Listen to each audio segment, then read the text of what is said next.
తిరగబడ్డారు ఆ రైతులు. ఇవాళ వాళ్ళు చేసిన ఒకే ఒక్క తప్పు, రేవంత్ రెడ్డి అనే రారాజు, రేవంత్ రెడ్డి అనే ఒక అహంకారి ఆయన మాట వినకపోవడమే వాళ్ళు చేసిన తప్పు. ఇంకా ఘోరం ఏంటంటే నిన్న మధ్యాహ్నం 12 తర్వాత ఒక గిరిజన బిడ్డ హీరియా నాయక్, ఆయనకు గుండెలో నొప్పి వచ్చింది సంగారెడ్డి జైల్లో. గుండెలో నొప్పి వస్తే ఆయన వెంటనే జైలు అధికారులకు చెప్పినాడు, సార్ నాకు గుండెలో నొప్పి వస్తున్నదని. 1:30కి ఆసుపత్రి డాక్టర్లను పిలిచినారు, సంగారెడ్డి ఆసుపత్రికి తీసుకుపోయినారు. తీసుకొని పోయి మళ్ళీ సాయంత్రం 4 గంటలకు మళ్ళీ జైలుకు తిరిగి వచ్చినారు. కానీ ఎక్కడ కూడా ఈ వార్త బయటికి రానియకుండా, ప్రభుత్వానికి తెలుసు కానీ ప్రభుత్వం కూడా బయటికి రానియకుండా, కనీసం ఒక వ్యక్తికి గుండె నొప్పి వస్తే జైలు అధికారులు అంటే ప్రభుత్వ కస్టడీలో వెంటనే ఆ కుటుంబ సభ్యులకు తెలియజెప్పాలన్నా వద్దా? కనీసం చెప్పలేదు. ఆయనకేమన్నా అయితే బాధ్యత ఎవరిదని నేను అడుగుతా ఉన్నా. కుటుంబ సభ్యులకు చెప్పకుండా, అమానవీయంగా ఆసుపత్రికి తరలించకుండా, కేవలం పరీక్షల నిమిత్తం మాత్రమే పంపించి తిరిగి రప్పించి మళ్ళీ జైల్లో పెట్టినారు. ఇవాళ ఉదయం మళ్ళీ గుండెపోటు వచ్చింది హీరియా నాయక్. ఇప్పుడు ఈరోజు ఉదయం 11 గంటలకు, నిన్న ఒకసారి అయింది, నిన్న ఎవరికి సమాచారం ఇయ్యలే. ఇవాళ పొద్దున గుండెపోటు వస్తే 11 గంటలకు మళ్ళా సంగారెడ్డి హాస్పిటల్కి తరలించిండ్రు. ఇప్పుడు పరిస్థితి బాగలేకపోతే ఇప్పుడు గాంధీ హాస్పిటల్కో నిమ్స్కో తరలించాలని ఇప్పుడు నిర్ణయం తీసుకున్నారు.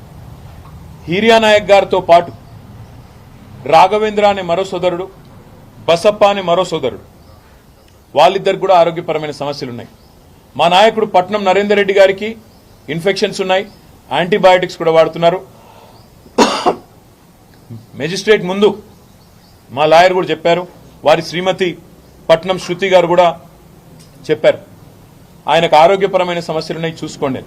ఇవాళ నేను అడుగుతా ఉన్నా, 30 రోజులు కస్టడీలో ఉంటే, ఆరోగ్యపరమైన సమస్యలుంటే, ఇంత కుసంస్కారంగా, ఇంత అమానవీయంగా, వాళ్ళు మనుషులనే ఇంగిత జ్ఞానం లేకుండా ఈ ప్రభుత్వం ఏదైతే వ్యవహారం చేస్తున్నదో, దీని వెనుక ఉన్నది రేవంత్ రెడ్డి భూదాహం, రేవంత్ రెడ్డికున్న ఈగో దెబ్బతినడమే తప్ప ఇంకోటి కానే కాదు. ఆయన భూదాహం ఇవాళ గిరిజన రైతుల ప్రాణాల మీదకి తీసుకొచ్చింది.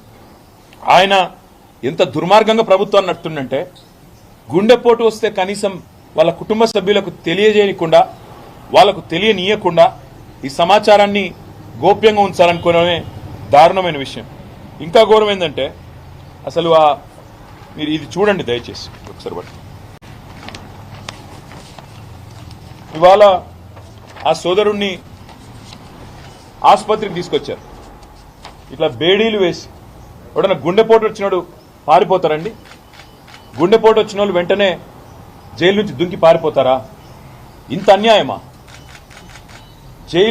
జైలు నుంచి గుండెపోటు వచ్చిందని చెప్తే బేడీలు వేసి ఇది పట్టుకోమా,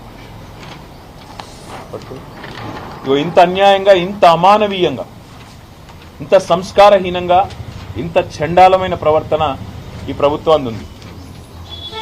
స్ట్రెచర్ మీద తీసుకురావాల్సిన మనిషిని, అంబులెన్స్ లో తీసుకురావాల్సిన మనిషిని ఇవాళ ఒక పోలీస్ బండ్లో తీసుకురావడమే కాకుండా ఇంకా నికృష్టంగా ఈ రకమైన ప్రవర్తన ఏదైతే వీళ్ళు చేస్తా ఉన్నారో ఇది క్షమార్హం కానే కాదు.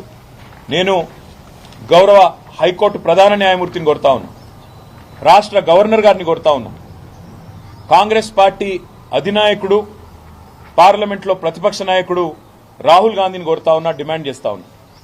రాహుల్ గాంధీ గారు, మీకు కనీసంగా మానవత్వం అనేది ఉంటే, మీకు కనీసం గుండె ఉంటే, హృదయం అనేది ఉంటే, వెంటనే ప్రభుత్వానికి ఆదేశం ఇవ్వండి, మీ ముఖ్యమంత్రిని మందలించండి. ఆయనేమో జైపూర్లో విందులు వినోదాల్లో అక్కడ హ్యాపీగా ఉన్నాడు, విందులు వినోదాలు చేసుకుంటూ జల్సాలు చేస్తున్నాడు మీ ముఖ్యమంత్రి.